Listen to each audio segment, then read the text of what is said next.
Good afternoon. Welcome to today's short set. I am Brandon, a trainer here at CCU. Today we're going to go over some basics with our flat collar versus a harness, and maybe even kind of touch on a little bit of a slip collar. So a lot of people think that when their dog starts to pull, that, oh, if I just put a harness on it, it'll stop pulling. Well, that's not exactly the case. What happens when we put these harnesses on dogs is they actually start pulling more. It actually kind of puts a dog into a working mode. A lot of times you'll see like sled dogs using harnesses, things like that. And it actually creates your dog to want to pull more. So we use these harnesses mainly for tracking and then some patrol work as well. Ideally, when you start having a dog that's going to start pulling on you, you kind of want to get into a flat collar, something along these lines.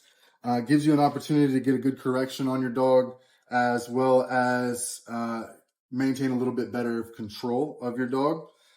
So we've got a couple different options as far as flat collars go. We've got this style with the Cobra buckle. This is actually our modern Icon 1 3/4 inch flat collar. And then we also have some options with like a handle, just an agitation flat collar. Once again, just gives you a better opportunity to get a good correction on your dog. And then you can definitely get into some of these bigger flat collars.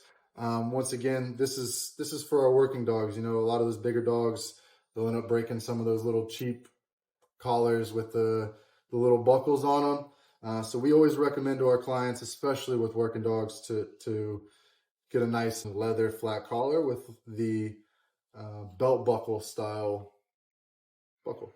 Moving on, so say you got a dog, he's just really pulling you all over the place. Something that we will recommend to a client who has a dog that's really pulling them all over the place, they can't get a good correction on a flat collar, is we'll use something that's called a slip collar. We have these in stock here at CCU. It's just kind of a chain style slip collar. And this just kind of applies slight pressure up to the dog's neck and gives you a better opportunity to get a good correction on them. Another option that you can use for a collar is a remote training collar.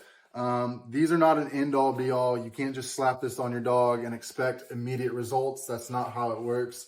And then another kind of key point on this is it is not for a leash to be attached to. We're not attaching our leash to this. We're going to continue to use a flat collar. Your dog should already have obedience and understand what it's supposed to be doing. This is just kind of a training tool that we can use to further our dog's obedience. As always, when using some of those specialty collars, you kind of want to consult with the trainer. Bring your dog in, let's evaluate and determine whether or not a slip collar is even going to be beneficial for your dog. There are some different safety concerns going into using slip collars and things like that. Thank you for joining me in today's short set. As always, if you're looking to get more information, come down and see us at CCU. Also, Fridays around noon, we release a full-length podcast where we talk all things working dog. That is called The Source, all things working dogs. As well as we will be at the Army's Military Working Dog Symposium coming up in the next month. So stay tuned for updates on that.